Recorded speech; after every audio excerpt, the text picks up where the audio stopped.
일부 새벽기도에 나오신 여러분을 환영하고 축복합니다. 오늘 찬송가 488장 찬양으로 찬양드리겠습니다. 488장입니다.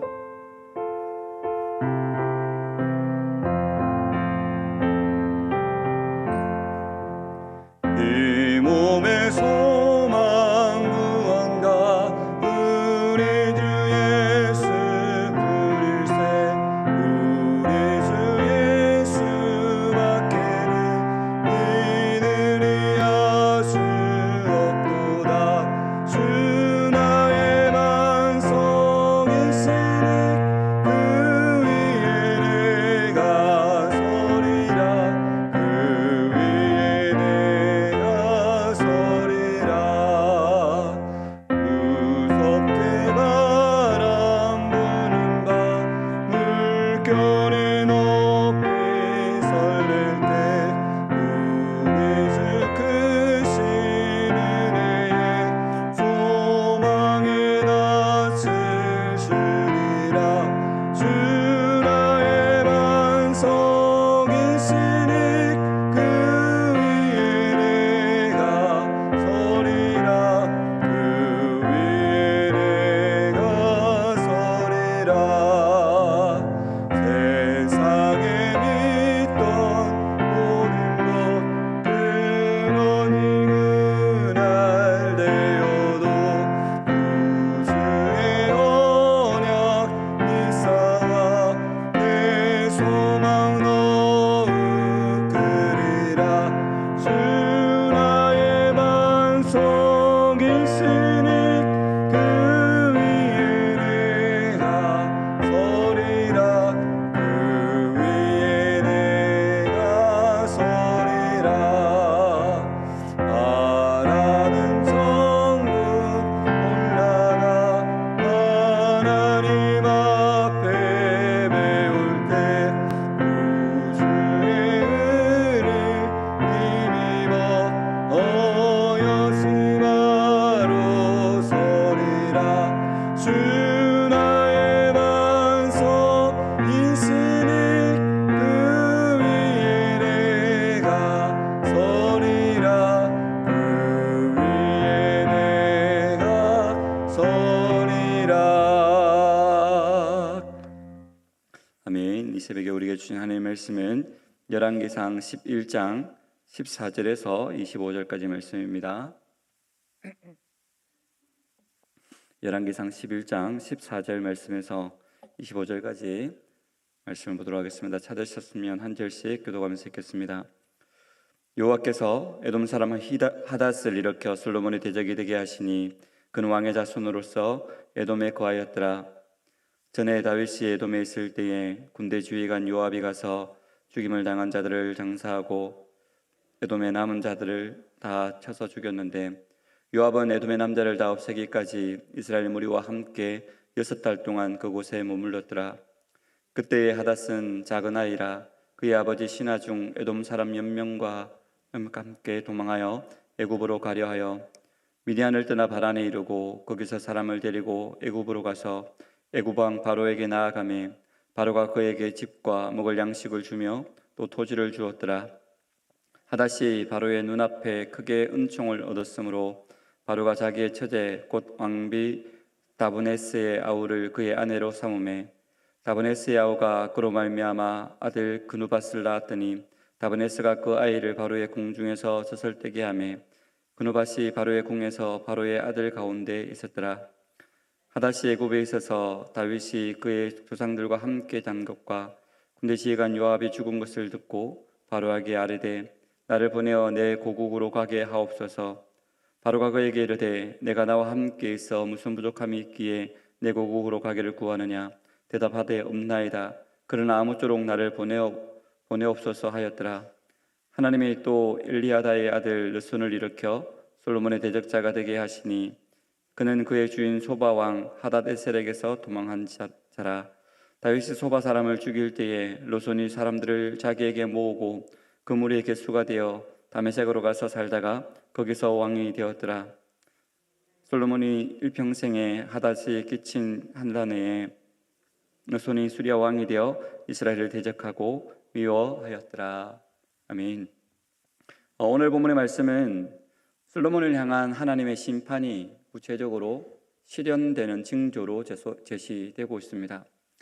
본문에 나오는 하닷은 에돔의 왕순으로 다윗이 에돔을 정복했을 당시에 요압의 무자비한 대학살을 피하여 애굽으로 가서 바로의 은총을 입어 바로의 처제와 결혼하고 아들까지 얻은 인물입니다.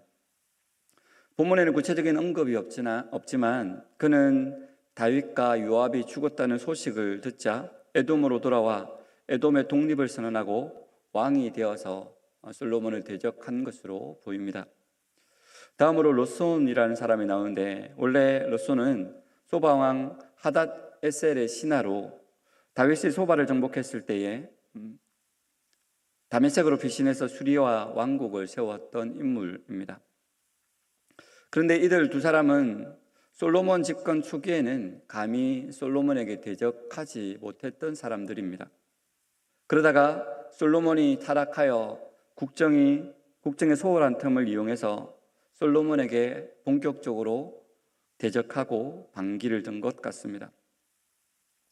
본문 25절은 솔로몬의 치세 내내 하닷에 의해서 괴로움을 당하고 또 롯손이 수리아의 왕이 되어서 이스라엘을 대적하고 미워했다고 기록하고 있지만, 비록 그들이 솔로몬 초기부터 솔로몬을 대적했다고 하더라도 이스라엘의 최고 전성기였던 솔로몬 통치 초기의 대적은 미미했을 것이며 솔로몬 통치 말기에 본격적으로 대적했다고 보는 것이 맞을 것입니다.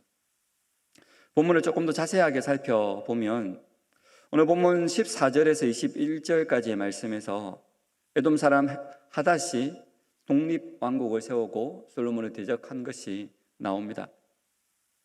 솔로몬은 그 이름이 나타내듯이 평화의 왕이었지만 그가 하나님을 버리고 우상에게 향하자 크고 작은 대적들이 일어나 솔로몬을 대적하기 시작했습니다. 하닷은 그런 솔로몬의 대적 중에 하나입니다. 물론 하닷이나 그 외의 대적들이 일어나서 솔로몬을 대적한 것은 하나님의 섭리의 결과입니다. 하나님은 사람의 행위가 하나님을 기쁘시게 하면 원수라도 그와 더불어 화목하시지만 솔로몬처럼 하나님을 배반한다면, 하나님을 떠난다면 전혀 예상하지 못했던 사람들을 대적으로 삼아서 그를 징계하기도 하십니다. 하닷은 다윗 왕조의 원한이 많았던 사람입니다. 오늘 본문 15절, 16절 말씀을 보시면 이렇게 기록을 하고 있습니다. 전에 다윗이 에돔에 있을 때에 군대 지휘관 요압이 가서 죽임을 당한 자들을 장사하고 에돔의 남자를 다 쳐서 죽였는데 요압은 에돔의 남자를 다 없애기까지 이스라엘 무리와 함께 6달 동안 그곳에 머물렀더라라고 기록하고 있습니다. 다윗의 군대 장관 요압이 에돔의 남자들을 진멸할 때 그는 에돔의 왕자였는데 신하와 함께 도망해서 애굽에 거했습니다. 당시 죽임을 당한 에돔 남자의 수는 아비새에 의해서 1만 8천 명, 또 요압에 의해서 1만 2천 명이 죽는 등 엄청나게 많은 사람들이 죽임을 당했습니다. 하닷은 애굽에서 망명 생활을 하면서도 기회만 주어지면 민족의 원수를 갚고자 마음을 먹었을 것입니다. 그러나 솔로몬 통치 중반기까지는 감히 솔로몬을 대적할 생각도 못했습니다. 워낙 솔로몬이 강했기 때문이죠. 당시 솔로몬이 하나님을 잘 섬기고 하나님을 의지하여 이스라엘을 잘 다스림으로 이스라엘이 하나님의 보호를 받아 강성했기 때문이었습니다. 그런데 솔로몬이 타락하자 하나님께서는 다윗 왕조에 대해서 이처럼 복수할 기회를 노리는 하닷을 일으켜서 솔로몬을 괴롭게 한 것입니다. 이런 사실이 우리에게 주는 교훈이 무엇일까요? 하나님과 올바른 관계를 유지하는 것이 우리가 온전한 평화를 누리고 안전을 누리는 지름길이라는 것을 알아야 한다는 것입니다. 다윗이나 솔로몬 주변에 있던 대적들은 어떤 의미에서 지금 우리 곁에서 우리를 쓰러뜨릴 기회를 호시탐탐 노리는 어둠의 세력인 사단을 상징합니다. 성경은 사단을 가리켜 이 세상 임금이라고 일컫습니다.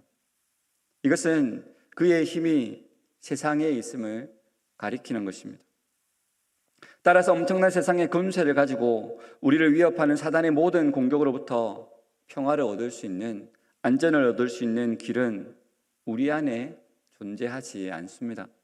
오직 만유보다 크신 하나님에 거하는 것 외에, 하나님 안에 거하는 것 외에 우리에게 안전지대는 없습니다. 만일 우리가 하나님과 동행하기를 거부하고 하나님의 보호에서 벗어나려 한다면 우리의 방패막이 풀리기를 바라는 사단은 그것을 가장 기뻐할 것입니다. 그리고 이렇게 하나님의 보호를 떠난 우리는 제약된 세상에 대항할 힘이 없기 때문에 마침내 사단의 권세 아래 굴복할 수밖에 없을 것입니다. 우리는 하나님과 바른 관계를 맺고 그분 안에 거할 때에 우리의 확실한 안전이 보장됨을 알아야 할 것입니다. 그러기에 어떤 형편 속에서도 하나님과의 관계를 올바로 지켜나가기를 소망합니다. 그렇게 한다면 하나님께서 우리를 눈동자같이 보호하셔서 우리의 대적들이 우리를 넘보지 못할 뿐만 아니라 하나님의 도우시는 능력으로 인해 우리의 가는 길이 평강의 길이 되고 승리의 길이 될 것입니다. 계속해서 23절 말씀을 보시면 하닷 외에도 하나님께서 로손을 일으켜서 솔로몬을 대적하게 하신 사실이 나옵니다. 로손은 본래 소바 왕 하다데셀의 군대 장교로서 소바가 다윗에게 정복당할 때에 다메섹으로 피신하여 자기 세력을 키우다가 솔로몬의 통치 후기에 다메섹에서 왕이 되어 솔로몬을 괴롭혔던 사람입니다.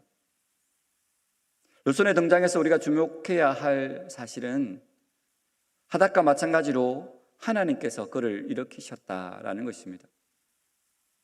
사실 이들은 솔로몬이 하나님을 경외하고 그의 계명에 순종할 때는 감히 솔로몬을 직접적으로 대적할 힘이 없었던 사람들입니다.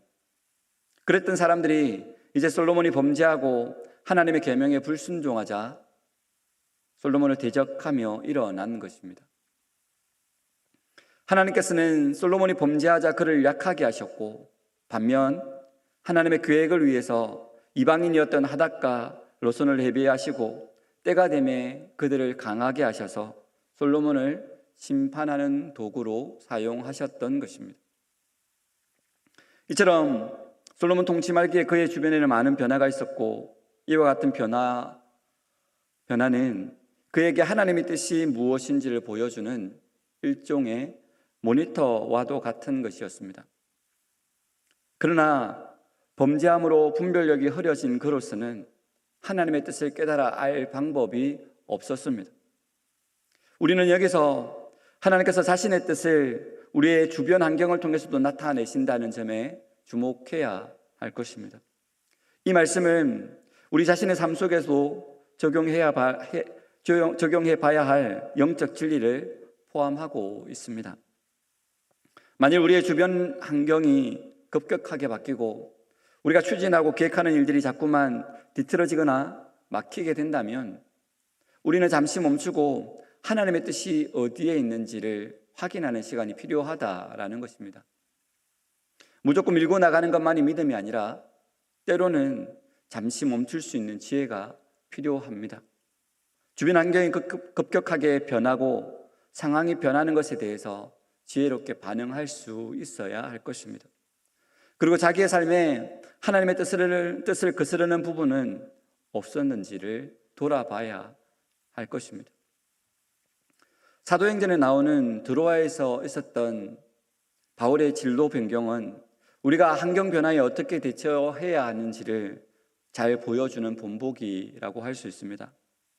그는 아시아 선교를 위해서 계획과 준비를 잘해서 선교 여행을 떠났지만 그가 가야 할 길이 도무지 열리지 않았습니다. 성경에서 이것을 가리켜 예수의 영이 허락하지 아니하는지라라고 기록하고 있습니다. 그러던 중 바울은 드로아라는 곳에 머물면서 한산 가운데 마게도냐 사람이 도움을 청하는 모습을 보게 되었습니다. 결국 바울은 자기 주변의 환경에 대한 변화와 이런 변화에 담긴 하나님의 뜻을 정확하게 간파하고 가감하게 진로를 수정하여 유럽 선교를 향한 첫걸음을 내딛게 됩니다.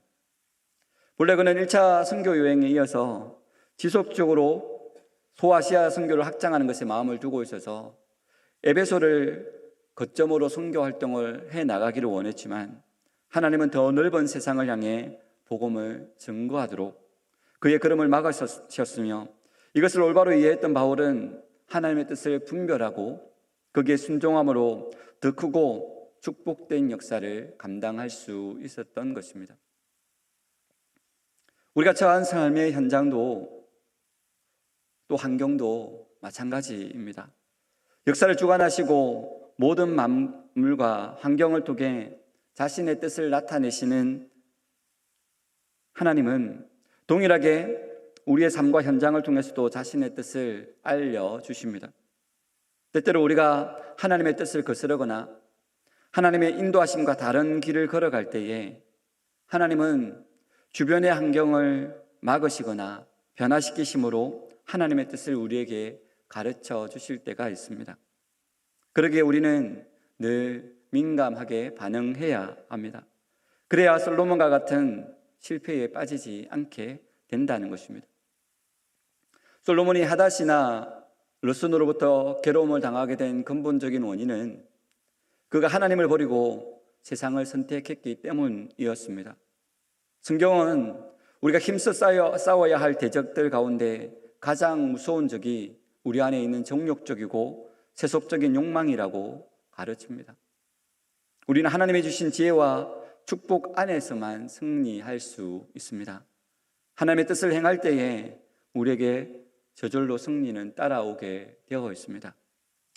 오늘 하루도 이 하루를 살아갈 때에 우리 안에 세속적인 욕망을 버리고 우리를 지키시고 우리에게 복 주시기를 원하시는 하나님의 뜻을 따름으로 믿음으로 승리하시는 저와 여러분이 되시기를 주님의 이름으로 축복합니다.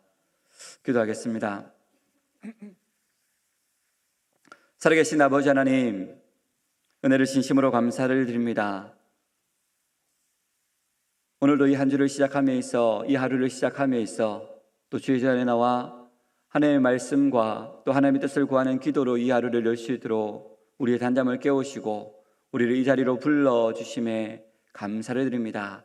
하나님, 오늘 말씀의 솔로몬처럼 우리가 우리 주변의 환경이 급격하게 변화가 되어질 때에 잠시 멈춰서 하나님의 뜻을 분별할 수 있는 지혜와 민감함을 우리 가운데 허락하여 주시옵소서.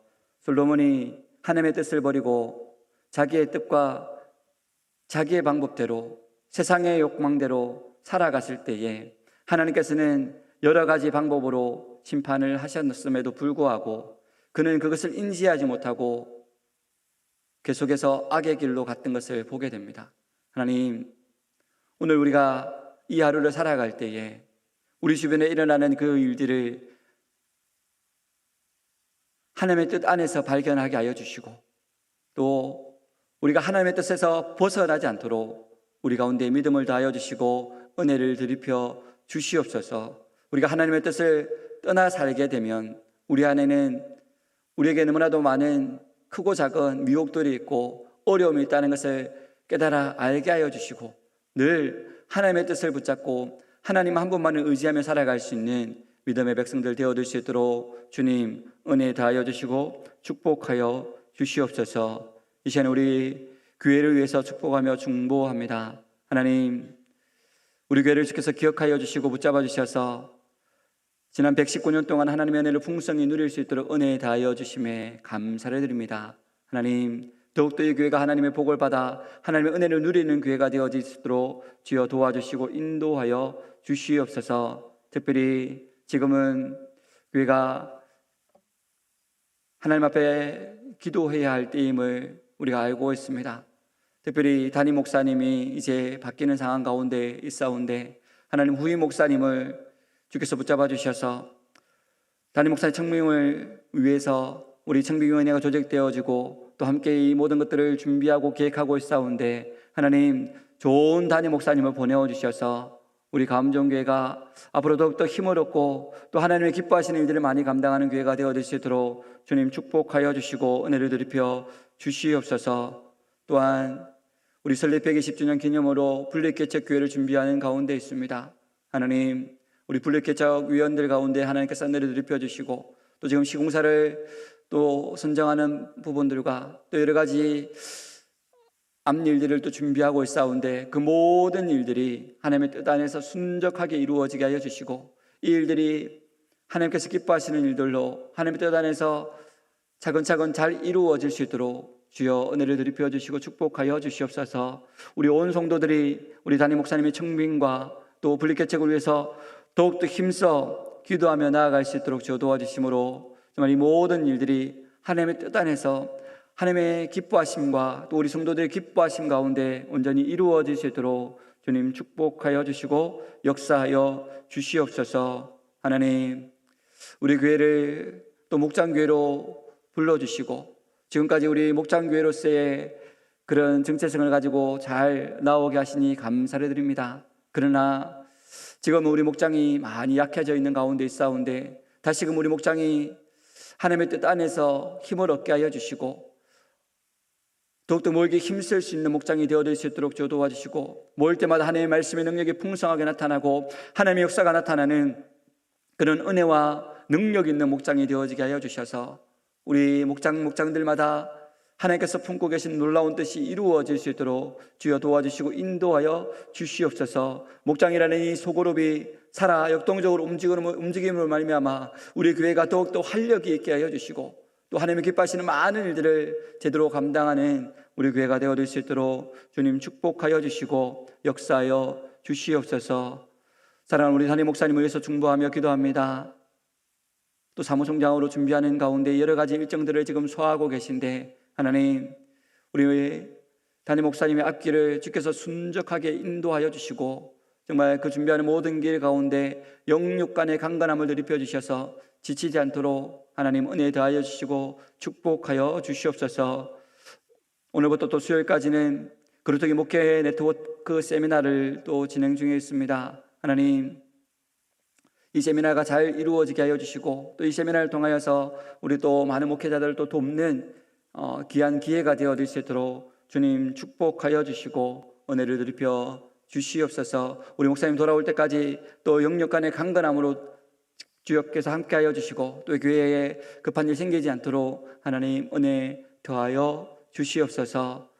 지금 이 시간에 또 우리 대선을 놓고 기도합니다. 6월 3일 대선을 앞두고 있사온데 하나님, 이 일들로 인하여서 나라가 지금 시끄러운 가운데 있습니다. 하나님, 무엇보다도 백성들을 두려워하는, 백성들을 위하는 대통령이 선출되어질 수 있도록 주여 도와주시고 정말 하나님의 뜻을 거스르는, 하나님의 뜻을 거스르는 대통령이 당선되는 것이 아니라 하나님께서 기뻐하시고 하나님을 두려워하는, 또 백성들을 두려워하는 그 대통령이 당선이 되어질 수 있도록 주님 은혜를 드리펴 주시고 축복하여 주시옵소서. 또한 이 대선을 통하여서 이 나라가 마음이 분열되는 것이 아니라 더욱더 한 마음이 되어질 수 있도록 주여 도와주시고 또 그리하여서 이 나라와 민족이 하나님의 기뻐하시는 일들을 많이 감당하는, 또 하나님을 두려워하고 하나님 한 분만을 섬기는 이 나라와 민족이 되어질 수 있도록 주님 축복하여 주시고 역사하여 주시옵소서. 이 시간에 우리가 마음의 소원과 기도의 제목들을 가지고 주님 앞에 나아갑니다. 하나님, 누구에게도 말할 수 없는 아픔과 또 기도의 제목들을 가지고 주님 앞에 아뢰일 때에 주께서 우리의 기도를 들어 응답하여 주시되 하나님의 때에 하나님의 방법으로 응답하여 주셔서 하나님의 살아계심을 깊이 경험하는 은혜의 아침, 능력의 아침, 회복의 아침이 되어지도록 이 시간도 우리 가운데 함께하여 주시고 우리 가운데 마음껏 운행하여 주시옵소서. 함께하실 하나님을 기대하오며 감사드리며 살아계신 주 예수 그리스도 이름으로 기도드리옵나이다. 아멘.